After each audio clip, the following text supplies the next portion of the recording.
47.3 விழுக்காடு வாக்கு ஸ்டாலின் லீடர்ஷிப் கொடுங்க. அதான் ராகுல் காந்திக்கே போறாங்க. ஓபிஎஸ் எடப்பாடிக்கு 13 விழுக்காடு ஓட்டு டேமேஜ் பண்ணவர். ஸ்டாலின் வெற்றியே பெற்றுட்டு இருக்காருன்னா கூட அவன் கலைஞர் காலத்துல இருந்து கொஞ்சம் தன்னம்பிக்கை குறைவா இருக்கக்கூடியவன் தான். அப்ப பிரேமலதா அம்மையார் கூட்டத்தை பார்த்ததும் தன்னம்பிக்கையோட எவ்வளவு எடப்பாடி பழனிசாமி எல்லாம் ஒரு 50-60,000 ஓட்டு வித்தியாசத்துல ஜெயிப்பாரு. இன்னைக்கு விஜய்க்கு கேண்டிடேட்டையும் விலைக்கு வாங்கிட்டாரு. ஐயா நீங்க பெரிய கில்லாடி தான் ஐயா. பாஜக ஏமாந்துட்டாங்க. அண்ணாமலை நீக்கி இருக்க கூடாது. ஆண்டு திருட்டு போகல, ஆண்டு திருட்டு போன மாதிரி கண்ணப்பு கண்ணன்னு. விஜய் சீமான் கம்பாரிசன்ல விஜய் வளவளா கொலவளா வெண்டக்கா. விஜய்க்கு எதுலையுமே தெளிவு கிடையாது. சும்மா சினிமா பார்த்து ஓட்டு போடுவாங்க. பேச்சு முழுக்க முழுக்க அனுதாபத்தை கோர்றதா இருக்கு. பல இடங்கள்ல நம்ம தமிழக மக்கள் அனுதாபத்துல ஓட்டும் போட்டிருக்காங்க.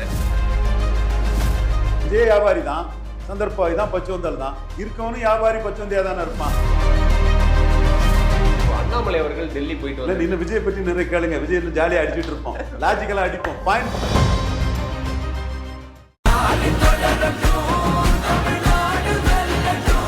ஆச்சி மசாலா. எந்த சமையலும் ருசி தேடும் ரகசியம். 20 ரூபாய். இன்னைக்கு வரைக்கும் இருக்கக்கூடிய தேர்தல் நிலவரம், கள நிலவரம் தமிழகத்தில் எப்படி இருக்கு? நிறைய கருத்து கணிப்புகள் பார்த்துட்டு இருக்கோம். நீங்களும் கள நிலவரத்தை பாக்குறீங்க. எப்படி இருக்கு சூழல்? டிஎம்கே ஸ்வீப் பண்ணிடுவாங்க அந்த அளவுக்கு இருக்கு அப்படின்றீங்களா? அதாவது 47.3 விழுக்காடு வாக்கு மக்களவை தேர்தலில் விழுந்தது ஸ்டாலின் லீடர்ஷிப் விழுந்தது. அதான் ராகுல் காந்திக்கே போறாம. இந்த 47.3ஓட ஸ்டாலின் திருப்தி அடையாம ஓபிஎஸ் சேர்க்கிறார். ஓபிஎஸ் எடப்பாடிக்கு 13 விழுக்காடு ஓட்டை டேமேஜ் பண்ணவர். அந்த டேமேஜ் பண்ண அந்த 13 விழுக்காடுல அட்லீஸ்ட் லோக்சபால சொல்றீங்களா? லோக்சபால 21ல இருந்து 24க்குள்ள தென் மாவட்டங்கள் எல்லாம் 19 ஃபுல் கிரெடிட்டும் நம்ம ஓபிஎஸ் கொடுக்க முடியுமா? கொடுக்கல, பங்கு இருக்கு. கொடுக்கல. இரட்டை தலைமையா இருந்து ஒற்றை தலைமையான பிறகு 13 விழுக்காடு விழுந்திருக்கும் போது அதுல கிரெடிட் யாருக்கு கொடுக்க முடியும்? அந்த ப்ராசஸ்ல பாஜக தலைவராக அண்ணாமலைக்கு கிரெடிட் கொடுக்கலாம், ஓபிஎஸ் கிரெடிட் கொடுக்கலாம். மீது எல்லாமே பழைய ஆட்கள் தானே. அட்லீஸ்ட் ஒரு 1.5% ஓட்டு, முக்கியத்துவ ஓட்டு கூடுதலா ஸ்டாலின் கிடைக்காது குறைஞ்சபட்சம்.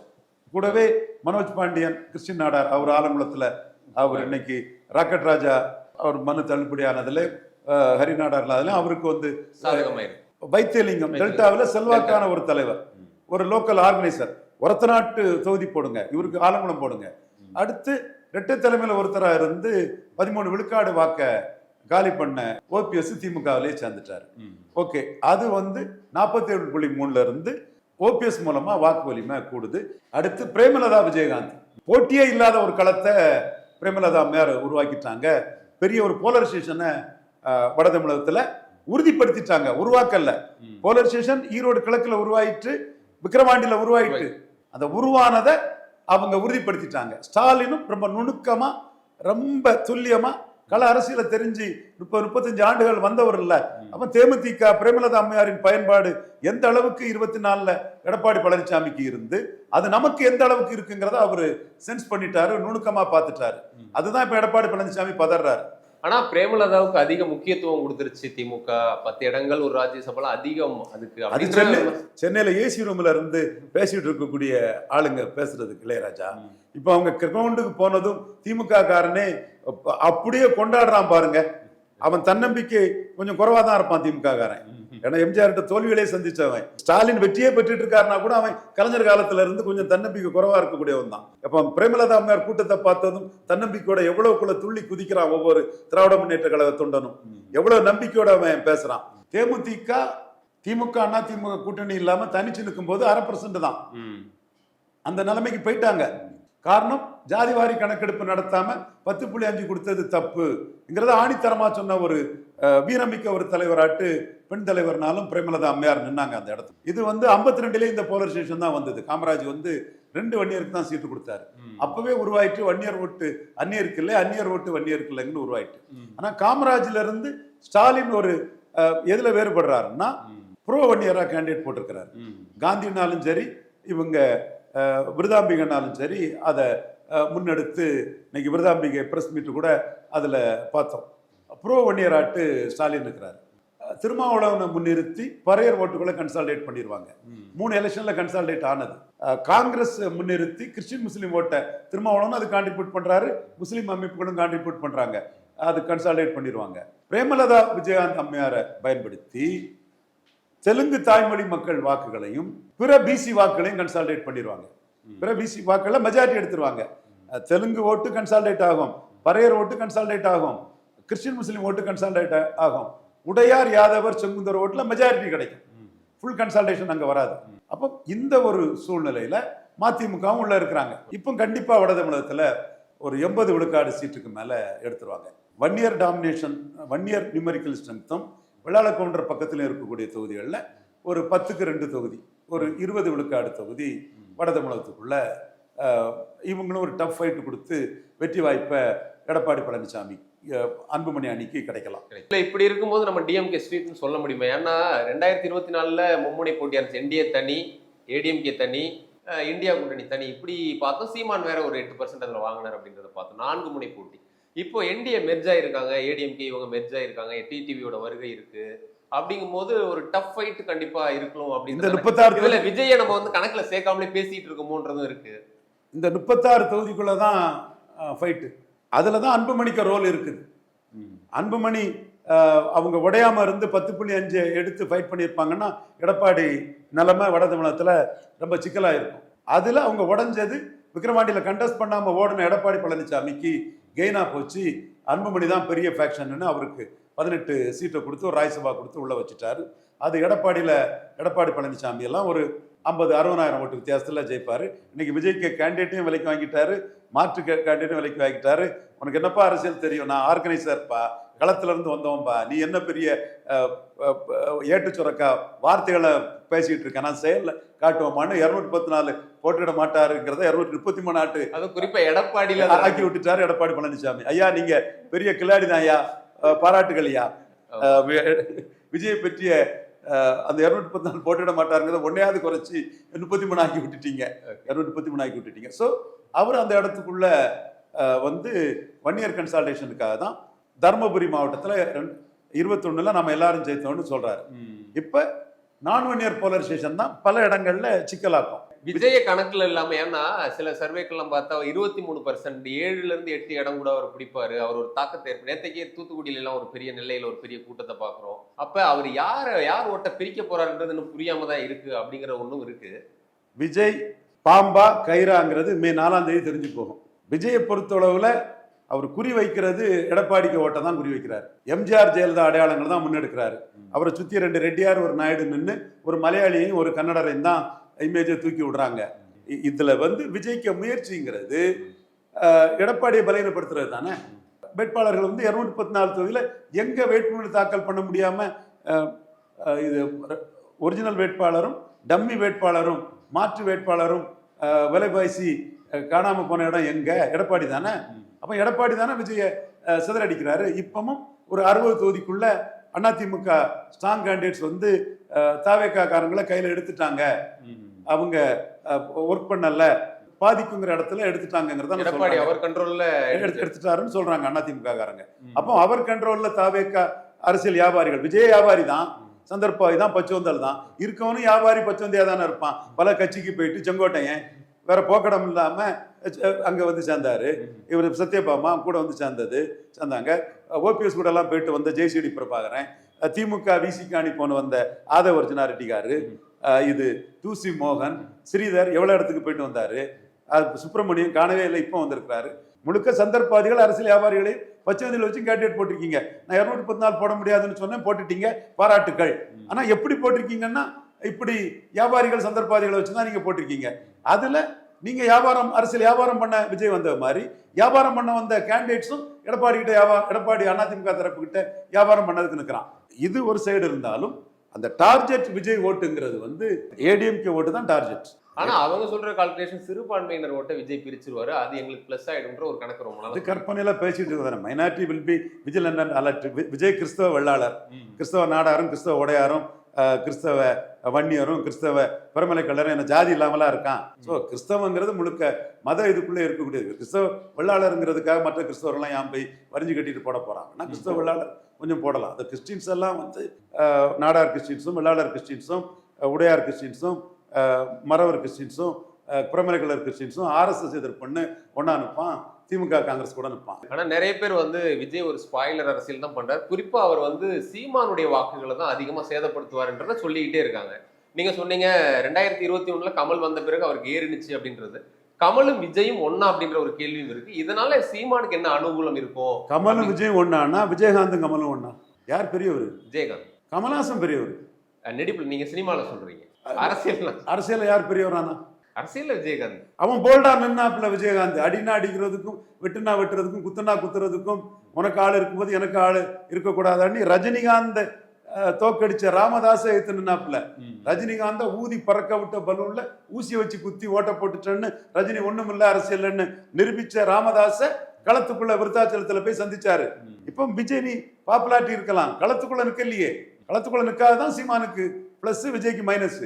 ஆனா விஜய் நீங்க இஷ்யூ பேசலன்றீங்க. இப்ப சமீப காலமா நேத்தெல்லாம் பாத்தீங்கன்னா அவர் பேசுறது வந்து அனுதாபத்தை கோர்றது தெரியுது. என்னோட ஜனநாயகன் படத்தை முடக்கிட்டாங்க, யாரு முடக்கினான்னு நான் சொல்ல தேவையில்லைன்னு சொல்றாரு. அது யாருன்றத அவர் சொல்ல. ரவீந்திரன் துரைசாமி அடிச்சான் தம்பி ஜோசப் விஜய், 8ஆம் தேதி அடிச்சம்பா, ஜனநாயகம் படம் வராது, சசிகலா ட்ரீட்மெண்ட். தம்பி நீ வேற ஏதாவது ஆதாரத்தை சொல்லு.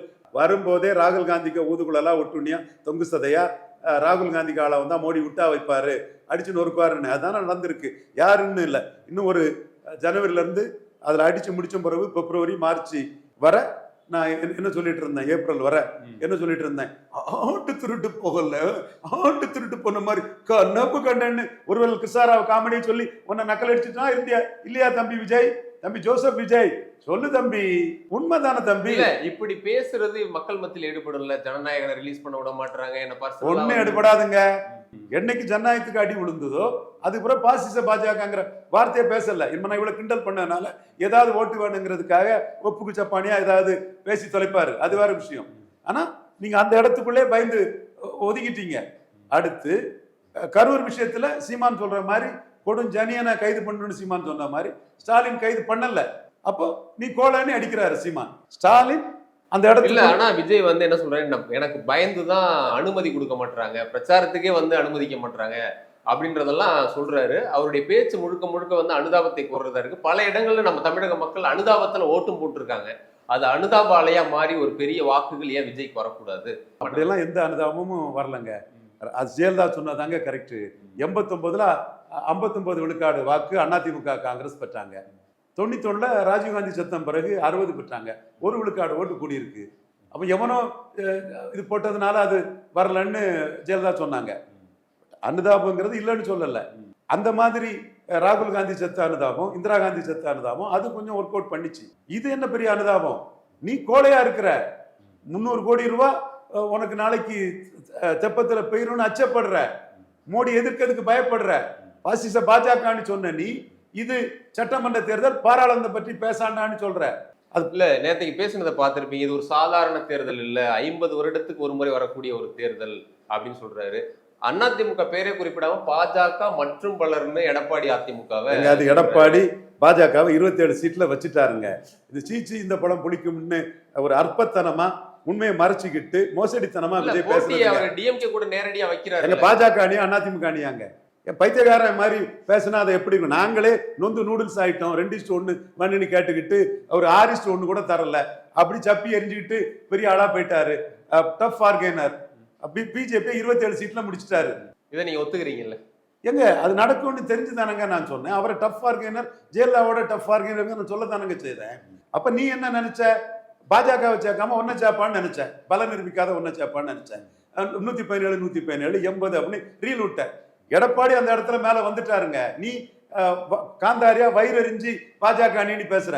அப்ப நீங்க வந்து எடப்பாடி கிட்ட 40 சீட்டு தர மாட்டாரான்னு உங்க கட்சி கொடியை கொண்டு எடப்பாடி கிட்ட ஆட்டினீங்க. அவரு வந்து விஜய் வேண்டாங்கிறத அவுட்ரைட்டா சொல்லிட்டாரு. சொல்லிக்கிட்டு இப்ப அவர் பிஜேபிக்கு 27 சீட்டு தான் கொடுத்திருக்கிறாரு. தாண்டி எடப்பாடி தொகுதியில தாவேக கேண்டிடேட்டையும் தூக்கிட்டாரு. அப்ப அவரு பாஜகவே டம்மியா பண்ணி விட்டுட்டு போயிட்டாரு. நீ பாஜக அணின்னு சொன்னா கருத்து பார்வையற்றவரா இருக்கிற, உண்மைக்கு புறம்பா பேசிட்டு இருக்கிற. இதுல நீங்க அனுகூல சத்ரு சீமானுக்கு விஜய்னு சொல்லியிருந்தீங்க. வழக்கமா சீமானுடைய கிராப் வந்து 2016ல ஏறினுச்சு, இடைத்தேர்தல் 2019ல லோக்சபாலையும் ஏறினுச்சு, அதுக்கப்புறம் ஏறிக்கிட்டே இருக்கு, 8%ல வந்து நிக்கிறார். ஆனா இந்த தேர்தலில் வந்து அது குறையும், 6% ஆகும், சில பேர் இல்ல 4% ஆகும் சொல்றாங்க. நீங்க ஏறும் சொல்றீங்க. எந்த அளவுக்கு சீமான் விஜயை விட அதிக வாய்ப்பு இருக்கு? காரைக்குடியில இந்த முறை அவர் வெற்றி பெறதுக்கு வாய்ப்பு இருக்கா? சீமான் விஜய் கம்பாரிசன்ல சீமானுக்கு என்ன லாபம்னா, விஜய் டெம்பரரி பொலிட்டீஷியன், காளான், புற்றீசல், நீர்க்குமிழி, நிரந்தர அரசியல்வாதியா நின்றுட மாட்டாரு. இவரை நம்பி யாரும் ஓட்டு போடுறதில்ல, ஓட்டு போடுறவங்களுக்கு எந்த லாபமும் இல்லை, அது பால் ஓட்டு தாங்கிற ஒரு தோற்றமும். சீமான் 5வது முறையா 214 தனிச்சு நிற்கிறாருங்கிற அந்த பார்வையும் சீமானுக்கு கிடைக்குது. விஜய் சந்தர்ப்பவாதியா அரசியலுக்கு வர்றதுக்கு முன்னாடியே ராகுல் காந்தி, ஊழல் ராகுல் காந்தி, வாரிசு அரசியல் ராகுல் காந்தி, இனத்தை ஒழிச்ச ராகுல் காந்தி, காவிரிய தமிழருக்கு அநீதி இழைச்ச காங்கிரஸ், கச்சத்தீவில் தமிழருக்கு அநீதி இழைச்ச காங்கிரஸ், முல்லை பெரியாறுல அநீதி இழைச்ச காங்கிரஸ், எக்ஸ்ட்ரா காங்கிரஸ் கூட கூட்டணிக்காக ஏங்கி தவிச்சாரு. சீமான் துணிச்சலா திமுக அண்ணா திமுகவும் காங்கிரஸ் பாஜகவின் ஊதுவலர்கள் ஒட்டுணிகள் தொங்கு சதைகள் நிற்கிறாரு. விஜய் வந்ததுமே கொடநாடு கொலையை பற்றி பேசாம எடப்பாடி கொஞ்சம் சீட்டு தந்துட மாட்டாரான்னு ஆலா பறந்தாரு. சீமான் கொடநாடு கொலையை ஸ்டாலின் ஏன் நடவடிக்கை எடுக்கலன்னு ஓங்கி அடிக்கிறாரு. அப்போ சீமான் கொள்கை உறுதியானவர். பறையர் தேவேந்திர குல வேளாளருக்கு 5 விழுக்காடு இடஒதுக்கீட்டை சீமான் உயர்த்தி கேட்கிறாரு. நீ அடுத்தால படம் நடிக்கும் போது பறையர்களும் பார்க்கணும், அருந்ததியர்களும் பார்க்கணும், எல்லாரும் படத்தை பார்க்கணுங்களா, அந்த இஷ்யூக்குள்ள கருத்து சொல்லாம கருத்துல்லா கந்தசாமியா விஜய் நிற்கிறாரு. அடுத்து திருப்பரங்குன்ற இஷ்யூவில் சீமான் வந்து தமிழனா இருந்தா நீ மெஜாரிட்டி, நீ என்னடா கிறிஸ்டின் முஸ்லீம் முன்னு போற, சிறுபான்மை என்னடா சிறுபான்மை, தமிழன்னா நீ தான் மெஜாரிட்டின்னு அந்த இஷ்யூவை தமிழன்னு எடுக்கிறாரு. நீ அந்த இடத்துல கருத்தே சொல்லல. சரியோ தப்போ இண்டோ பாக் வார்ல சீமான் வந்து விவசாயிகள் எல்லாருக்கும் பொதுவானங்க, நதிநீர் எல்லாருக்கும் பொதுவானது, பாகிஸ்தான் முஸ்லீம் விவசாயிகளுக்கு அந்த நீரை தடுக்கிறது, சிந்துவ நீரை தடுக்கிறது தப்புன்னு சொல்றாரு. இன்டெலிஜென்ஸ் ஃபெயிலியர்னு சொல்றாரு. உனக்கு மத்திய அரசு எதுக்கு வக்கு இல்லாம, தெம்பு இல்லாம, திராணி இல்லாம அந்த இண்டோ பாக் விஷயத்தை பற்றி வாயே துறக்காம மக்களை ஏமாத்திட்டு இருக்கிற ஸ்டாலின் தெள்ள தெளிவா அண்ணா பாணியில இந்திய ராணுவத்துக்கு ஆதரவா ஊர்வலமே நடத்திட்டு போயிட்டாரு. அப்போ அவரு ஸ்டாண்ட தெளிவா சொல்றாரு. விஜய் அங்கேயும் இல்லாம நடுவும் வலமும் போகாம இடமும் போகாம ரெண்டும் கட்டானாட்டு அர்த்தநாரீஸ்வரராட்டு நிலைப்பாடே இல்லாம இருக்கிறாரு. சீமான் எல்லாத்திலும் நிலைப்பாடோட ஒரு பெரிய தலைவரா இருக்காங்கிறது. விஜய் சீமான் கம்பாரிசன்ல விஜய் வளவளா கொலவளா வெண்டக்கா, விஜய் எதுலையுமே தெளிவு கிடையாது. சும்மா சினிமா பார்த்து ஓட்டு போடுறான்னு எம்ஜிஆருக்கு நாடியில விட்டு எனக்கு நாடியில விட்டுன்னு திருமங்கலம் சரத்குமார் பாணியில விஜய் வந்து இஷ்யூஸ்ல வந்து மக்கள் மத்தியில போறாரு. இலவசங்களுங்கிறதுல சர்க்கார் படத்துல இலவசங்களை போட்டு உடைச்சாரு. இப்ப சீமான் சர்க்கார் பட ஹீரோ விஜய் மாதிரி ஸ்டைலிஷா நடிச்சிருப்பாரு. 3 தடவை பார்த்தேன். ஸ்டைலிஷா நடிச்சிருப்பாரு. 3 தடவை பார்த்தேன். சங்கத்துல 1 தடவை பார்த்தேன். சத்தியத்துல 2 தடவை பார்த்தேன். நீங்க நான் பார்த்தேன். நல்லா நடிச்சிருந்தார். சுந்தர் ராமசாமியா அந்த சர்க்கார் பட விஜய் ஹீரோவாட்டு சீமான் தான் நிஜத்துல நிற்காரு. நீங்க சொதப்பலா இலவசம்னு சொன்னாதான் ஓட்டு கிடைக்கும்னு பயந்து போய் இலவசத்துக்கு ஆதரவா போயிட்டீங்க. அடுத்தால பாட்டலுக்கு 10 ரூபான்னு கரூர்ல பேசினவங்க பிராண்டி விஸ்கி வேணுமா வேண்டாமான்னு சொல்லதுக்கு வக்கு இல்லை. அப்ப சீமான் வந்து பிராண்டி விஸ்கி வேண்டாம், கல்லு வேணும்னு ஒழுங்கா இதை சொல்லிட்டாப்புல. இன்னொரு திராவிட கட்சியாட்டு வந்து நிற்கிறீங்க. அடுத்தால நீங்க ஊழல் எம்ஜிஆரையும் ஊழல் ஜெயலலிதாவையும் தூக்கி பிடிக்கிறீங்க. சீமான் வேலுப்பிள்ளை பிரபாகரனையும் ராஜராஜ சோழனையும் தூக்கி பிடிச்சி தமிழர் அடையாளம்னு சொல்லி எம்ஜிஆர் ஊழல் பேர்வழி, ஜெயலலிதா ஊழல் பேர்வழி, ஜெயலலிதாவை கருணாநிதிக்கும் ஜெயலலிதாவுக்கும் இடையில கடத்தி போட்டு கடற்கரை அளவு கிடைக்கக்கூடிய இதெல்லாம் அள்ளி தூக்கி தூக்கி போடுன்னு சீமான் போட்டா சொல்றாரு. நீங்க முதுகெலும்பு இல்லாம மன வலிமை இல்லாம எம்ஜிஆரையும் ஜெயலலிதாவை வச்சு இத்தனைக்கும் ஜெயலலிதா உங்க படம் சர்க்கார் படத்தை அடிச்சு நொறுக்கின ஜெயலலிதாவை கொஞ்சம் கூட கூச்ச நாச்சம் இல்லாம வெக்கமானம் இல்லாம ஜெயலலிதாவை தூக்கிக்கிட்டு இல்ல அப்படி பண்ணாதானே ஏடிஎம்கே வாக்குகளை தான் பெற முடியும். அந்த டாக்டிக்ஸ் தானே பண்றாரு. அரசியல் அது ரொம்ப முக்கியமானது. ஓகே, அது அவரோட அரசியல் யுக்தி. அப்ப அந்த யுக்தியில ஜெயலலிதா ஊழல்னு சொல்லக்கூடிய சீமான் போல்டானவங்கிற இமேஜ் வருது இல்ல. அப்படியும் இல்ல இப்படியும் இல்ல, ஒன்ல இப்படி தலையாட்டு அல்லது இப்படி தலையாட்டலாம எதுவும் இல்லாம குழப்பத்துல எல்லாம் இருக்கிற. அப்ப என்ன கிளாரிட்டி இருக்கு விஜய்கிட்ட? காரைக்குடியில எப்படி இருக்கு? சீமான் ஜெயிப்பாரா இந்த முறை? காரைக்குடியில சீமானுக்கு வந்து எம்ஜிஆர் அருப்புக்கோட்டையில் 60 விழுக்காடு வாக்கெடுத்து ஜெயிக்கும் போது அவர் எடுத்தது வந்து தமிழக அளவில் 30 சம்திங் தான். ஜெயலலிதா 50% போட்டியில் எடுக்கும்போது அவர் எடுத்தது 20 சதவீதம் தான். 20 சம்திங் சதவீதம் தான். ஒரு லீடரா சீமான் காரைக்குடியில் வெற்றி பெறதுக்கு ஒரு வாய்ப்பு இருக்கு. இப்போ அண்ணாமலை அவர்கள் டெல்லி போயிட்டு வந்து இன்னும் விஜய் பற்றி நிறைய கேளுங்க. விஜய் இன்னும் ஜாலியா அடிச்சுட்டு இருப்போம், லாஜிக்கலா அடிப்போம், பாயிண்ட் பிளாக் அடிப்போம். நேற்று பேசும்போது உண்மையான காங்கிரஸ் எங்க பக்கம் இருக்குன்னு அவர் கிளைம் பண்றாரு. 29 ராகுல் காந்தி கூட தான் கூட்டணி போறீங்க. என்ன ஓட்டு வருதோ அந்த ஓட்டை நீங்க வந்து ராகுல் காந்தி தான் கொடுக்குறீங்க. அந்த வகையில எங்களை பொறுத்தவரை மோடிக்கு பெரிய எதிரியா நீங்க தான் இருக்கிறீங்க. எடப்பாடி கூட டீச் பண்ண முடியாது அவரால். ஒரு வேளையில விஜய்க்கு நல்ல ஓட்டு வந்துட்டுன்னா எடப்பாடி விஜயன் சேர்ந்து ராகுல் காந்தியோட போயிருவாங்க. இப்பவும் எங்களுக்கு 3 முறை உங்களை விசாரணை கூப்பிட்டாச்சு, அடுத்தால உங்களை அக்யூஸ்ட் ஆக்கி காலி பண்ணுனாதான் நீங்க ராகுல் காந்தி கிட்ட 29ல போறதை தடுக்க முடியும். சர்வ வல்லமை புரிந்த ஒருத்தன், இழக்கிறதுக்கு எதுவுமே இல்லைன்னு ஒருத்தன், அவங்கிட்ட போய் கொள்கை எதிரி தீய சக்தி எல்லாம் கொஞ்சம் விளையாடினா அடி பலமா உண்டு. இழக்கிறதுக்கு என்னங்க இருக்கு? இப்பவே 27 சீட்டுன்னு ஆயாச்சு, 3.5% ஓட்டு வரும். அடுத்தால பார்லிமெண்ட் எலெக்ஷன்லயும் கூட்டணிக்கு தொங்க வேண்டிய நிலைமையில இருக்கும். அப்போ கொள்கை எதிரி புண்ணாக்கு எதிரின்னு வந்தாருல. சசிகலா மேயருக்கு கொடுத்த ட்ரீட்மெண்ட் தான் விஜய்க்குன்னு சொன்னேன். சசிகலா மேயருக்கு 4 வருஷம் பிளஸ் 6 10 வருஷம். விஜய் ராகுல் காந்தியை ஸ்ட்ரெங்தன் பண்றாங்கிற மாதிரி தான் போவாரு. அப்படி போகும்போது இங்க இழக்கிறதுக்கு எதுவுமே இல்லாத இடத்துல மோடிக்கு திருப்பி தாக்குதல்ங்கிறது 3 வருஷம் 6 வருஷம் 9 வருஷங்கிற லெவல் தான் இருக்கும். இது நான் சார் அரசியல் அது இல்லைன்னா எங்களுக்கு முடியாதுங்க. மோடிக்கு தம்பி விஜய் கஷ்டப்படுறது, ஜனநாயகம் அடி வாங்குறது எனக்கே வருத்தம் தான். 2029ல எப்படியும் ராகுல் விஜய் எடப்பாடி இப்படி ஒரு கூட்டணி வாய்ப்பு இருக்கு. அதுல எங்களுக்கு பெரிய எதிரியா மோடிக்கு இருக்கிறது ராகுலோட விஜய் தான். பெரம்பூர் திருச்சி கிழக்கு என்ன நடக்கும் விஜய்க்கு? 2லயும் வெற்றியா, 2லயும் தோல்விக்கு வாய்ப்பு இருக்கு? நல்ல ஓட்டு, கணிசமான ஓட்டு ஸ்டார் கேண்டிடேட் கிடைக்கும். கமலஹாசன் கிடைச்சிருக்கு, தினகரன் கிடைச்சிருக்கு, விஜயகாந்த் கிடைச்சிருக்கு. வெற்றிங்கிறது உதயசூரியன் நேத்து நிற்கிறனால வெற்றிக்குள்ள வாய்ப்பு சிரமம் தான். இல்ல சில பேர் என்ன சொல்றாங்க, பெரம்பூர்ல ஏடிஎம்கேவும் டிவிக்கும் ஒரு லிங்க்ல இருக்காங்க, அதனால பாமகவுக்கு தள்ளி விட்டாங்க அப்படின்னு ஒரு கணக்கு இருக்கு. இல்ல இந்த போட்டியில இருமுனை போட்டியா இருந்தாதான் விஜய் வீழ்த்த முடியும்னு எடப்பாடியார் புரிஞ்சுக்கிட்டு பாமகவுக்கு அந்த சீட்டை தள்ளி இருக்காரா? மக்கள் தான் அந்த இடத்துக்குள்ள முடிவு பண்ணும். நீ யாரும் எந்த கணக்கையும் போட முடியாது. அப்படி பண்றாங்க இப்படி பண்றாங்கிற கணக்கெல்லாம் சும்மா கற்பனையா பேசுறதுதான். அந்த கூட்டணியை பொறுத்தளவுல எடப்பாடிக்கு சீட் கன்வர்ஷன் வரும்னா அன்புமணி முக்கியம். அன்புமணிக்கும் பாமக நான் தான் நிரூபிக்கணும்னா எடப்பாடி முக்கியம். அதுல அவங்களுக்குள்ள ஒருத்தருக்கு ஒருத்தர் ரெண்டு பேரோட பர்பஸும் அதுக்குள்ள சர்வ் ஆகுது. 18 தொகுதி கொடுக்கும்போது இந்த முறை பாமக அன்புமணி வாங்கினதே ஓரளவு அவங்கள பலத்தை கொடுக்கக்கூடிய ஒரு சீட்டு தான் வாங்கியிருக்கிறாங்க. அதனால 2லயும் டஃப்பான ஒரு ஃபைட்டை நம்ம 2 தொகுதியிலையும் பார்க்கலாம். பெரம்பூருக்கு ஒரு சினிமா கிளாமர் உள்ளவங்களுக்கு ஓட்டு வரும் அவங்க நிற்க தொகுதியில. அது 2.5 எடுத்த கமலஹாசன் 30 விழுக்காடு எடுத்தாரு. தினகரன் ஒரு ஸ்டார் கேண்டிடேட் ஆட்டு 2.5 எடுத்தவர் அமமுக எடுக்கும்போது அவர் 30 எடுத்தாரு. தினகரன் இவர் 8.3 எடுக்கும்போது விஜயகாந்த் 40 எடுத்தாரு. சீமான் 6.5 எடுக்கும்போது 20க்கு மேல திருவெற்றியூர்ல எடுத்தார். ஸோ அந்த ஸ்டார் கேண்டிடேட்டுக்கு வாக்கு வலிமை உண்டுங்கிறது தெரிஞ்சது. அண்ணாமலை அவர்கள் ரொம்ப மன வருத்தத்தில் இருக்கிறார் அப்படிங்கிறத பார்க்க முடியுது. அப்படிதான் பல செய்திகளும் வருது. இப்போ நேற்று முந்தா நாள் அவர் டெல்லி போயிட்டு வந்திருக்காரு. அவங்க தேசிய தலைவரை சந்திச்சு ஒரு 3/4 மணி நேரம் உரையாடி இருக்காங்க. என்ன போயிட்டு இருக்குது ஆக்சுவலா பிளான் என்ன போயிட்டு இருக்கு? ஏன்னா பாஜக ஏமாந்துட்டாங்க. அண்ணாமலை நீக்கிருக்க கூடாது. 18 விழுக்காடு வாக்க அப்படி டிசிபேட் ஆக விட்டுருக்க கூடாது. ஈரோடு கிழக்குல நிற்காத போதே ஒரு அடி தான். ஈரோடு கிழக்குல நின்று இருக்கணும்.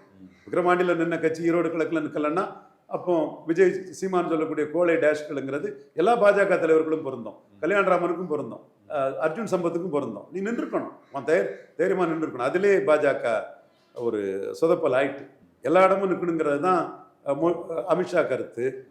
கேரளாவில் எல்லா இடமும் எல்லா தேர்தலும் நின்று தான் 20 விழுக்காடு வந்துட்டாங்க. இப்போ ஈரோடு கிழக்கில் விக்கிரவாண்டியில் என்டிஏ நின்றுட்டு ஈரோடு கிழக்கில் பாஜக நிற்காதனால 3.5 விழுக்காடுக்கு போகிறாங்க.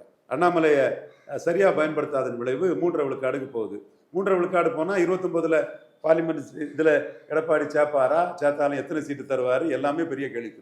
இங்கே காங்கிரஸ்ல இப்போ செல்வ பெருந்தகை பதவி விலகிறன்னு சொன்ன மாதிரி இங்கே எதுவும் மாற்றம் இருக்குமா? தமிழக பாஜகவில் மே 4க்கு பிறகு வாய்ப்பு இருக்கா? இல்ல நயனார் நாகேந்திரன் ஒரு மறவர் சமூகத்தை சேர்ந்தவர். இந்து நாடார்கள் ஆதரவு பெற்ற பாஜகவுக்குள்ள அண்ணாமலையை நீக்கின தப்புன்னு தானே சொல்றமே தவிர இவர் தலைவராக நம்ம சொல்லல. நீங்க அதுக்குள்ள ஜாதிய ரீதியா நமக்கு எதிராக அதை பேசுறாங்க. அப்படி இல்லை. நம்ம ஓகே, அவரு கஷ்டமான தொகுதி தான், அதை நம்ம மறுக்க வரல.